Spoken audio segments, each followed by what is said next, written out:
Boker Tov, Rock Israël, Parashat Azinu, nous sommes jeudi. Nous allons entamer la Mishnah Arachin, le 5e Pérek. Donc on va parler de calcul, de somme, donc entre un vœu et la valeur. Le Arachin, comme nous l'avons précisé dans les Mishnahs d'avant, c'est la valeur qui est fixée par la Torah. Par contre le Neder, c'est la valeur marchande d'une personne. Donc, par exemple, pour un homme, le RR, donc le Arachin, c'est, je crois, 50 shekels pour un homme de 20 ans à 60 ans. Pour un enfant, c'est un petit peu moins, etc. Pour une femme aussi. Donc, en fonction de la valeur, l'homme qui s'engage à donner son RR, sa valeur, va devoir donner la valeur fixée par la Torah. Et quand il donne un éder, il va devoir donner sa valeur marchande. Maintenant, on va voir la différence dans, dans les deux, dans le neder et dans les vœux et dans les harer, dans la valeur fixée par la Torah. Alors, Aomer Mishkali Alay. Donc quelqu'un qui fait un vœu, donc on est dans un vœu cette fois-ci, il dit Mishkali Alay. Noten Mishkalo. Donc quand quelqu'un dit voilà, je donne mon poids, il va donner son poids. Im kesef, kesef, s'il a dit en kesef, ce sera du kesef. Im zahav, zahav. Maintenant, s'il n'a rien dit, eh ben, on verra par rapport à son rang social et on évaluera par rapport à son rang social ce qu'il avait en tête. Maase beima shel irmatia, shiamra mishkal biti alay. Donc là, une femme qui s'appelait, qui était la mère de Irmatia, c'est son nom, elle a dit voilà, je donne je fais un vœu de donner le poids de ma fille au temple. Ve'alta Yerushalayim, ushkula venatna mishkala zalav. Donc ils sont allés, elle est partie avec sa fille à Yerushalayim, ils ont pesé sa fille et ils ont donné son poids en or. Mishkal yadi alay. Alors, maintenant, si quelqu'un dit voilà, je donne mon poids, le poids de ma main. Rabbi Yehuda Omer, memale chavit ma'im, ou machnisa ad mafreko veshokel basar chamor vegidin veatzamod venoten letocha al shetit male. Alors, quelqu'un qui dit je donne le poids de ma main, donc c'est difficile de peser le poids de la main. Mais alors ils vont faire ce qu'avait trouvé Archimède, mais nous on le savait bien avant.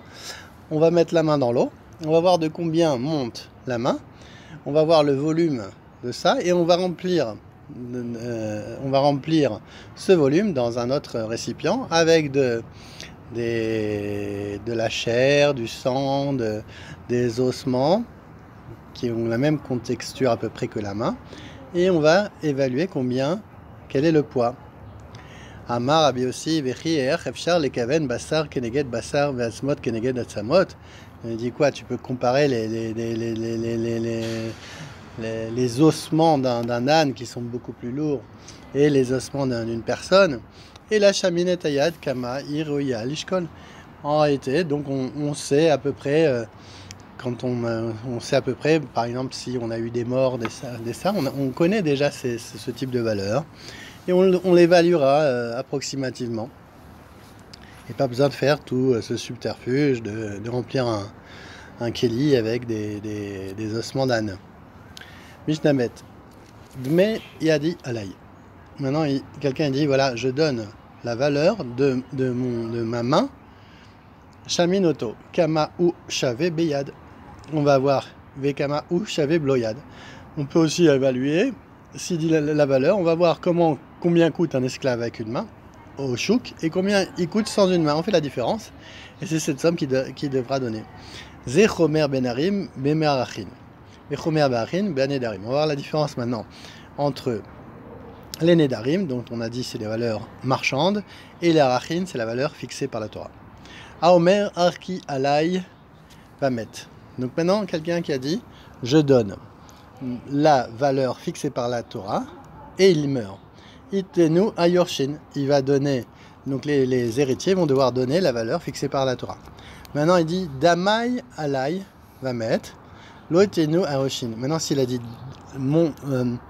la valeur de l'argent sur moi et il meurt, alors sachant qu'une personne meurt ne vaut rien, alors, loit nu ayorshin, shen damin lemetin. Alors, un mort ne vaut pas grand-chose. Erer yadi verer ragli alay. Quelqu'un qui dit je donne la valeur de ma main et erer ragli et de mon pied. Lo amar klum. C'est comme si il avait rien dit. Pourquoi? Parce que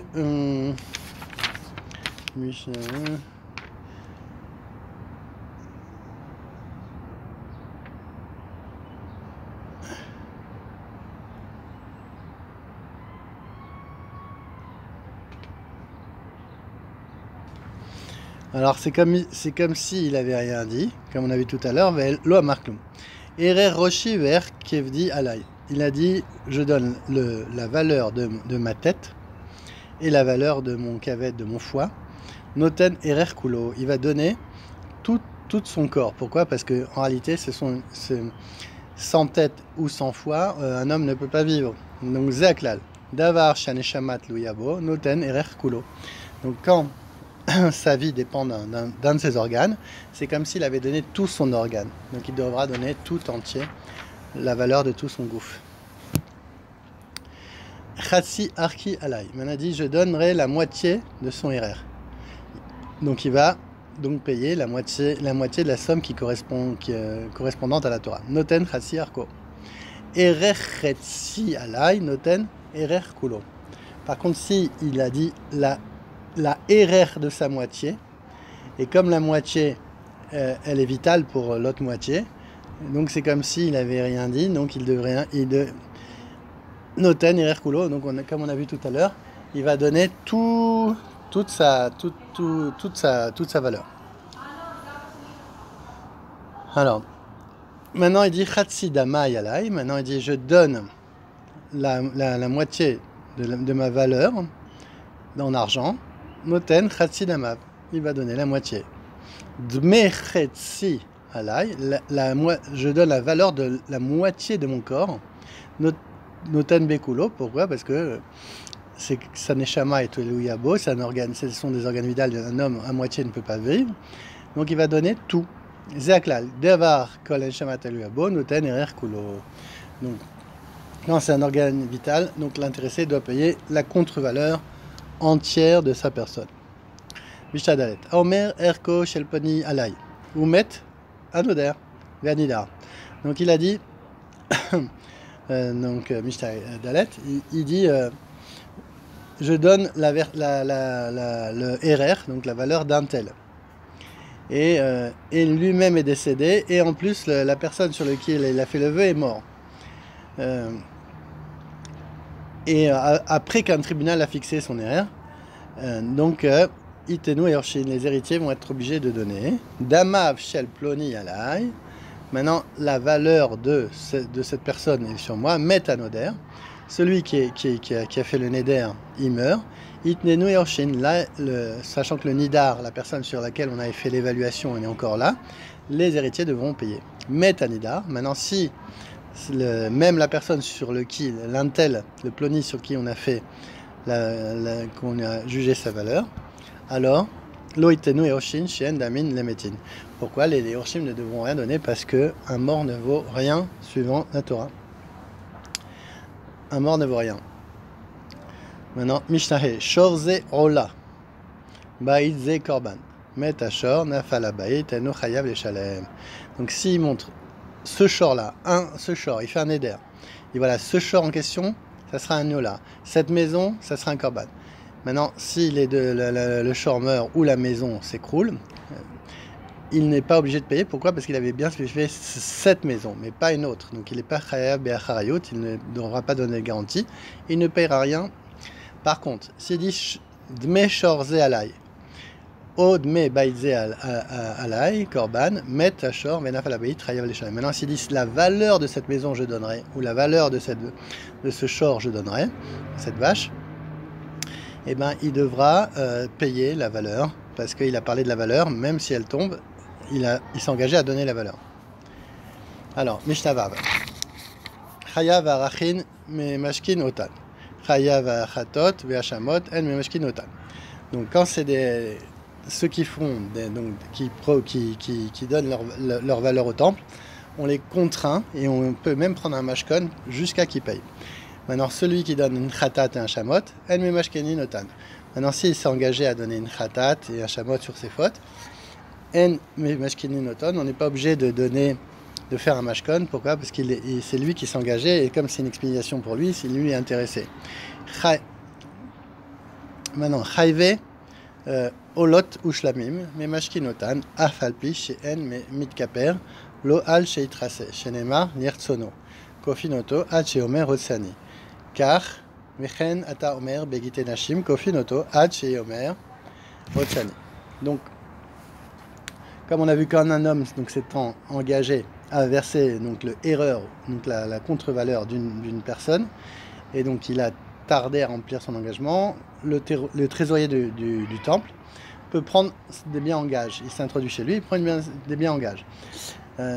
Par contre, cette mesure n'est pas nécessaire envers celui qui est tenu, qui amène un khatat, donc un sacrifice expiatoire, ou une offrande de culpabilité, parce qu'en général, l'intérêt, lui, comme on l'a vu tout à l'heure, il s'empresse de les offrir parce qu'il lui apporte le pardon.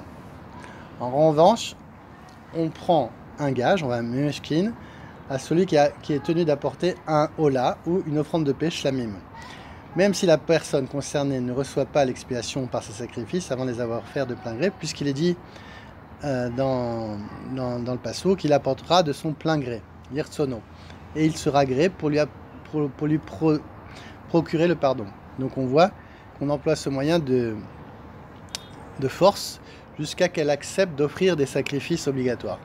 De même, bien que le consentement d'un mari soit exigé en principe pour un divorce, quand le tribunal le juge nécessaire, il fait pression sur lui jusqu'à ce qu'il accepte d'établir et de remettre un acte de divorce à sa femme, jusqu'à qu'il dit « je veux, je veux ».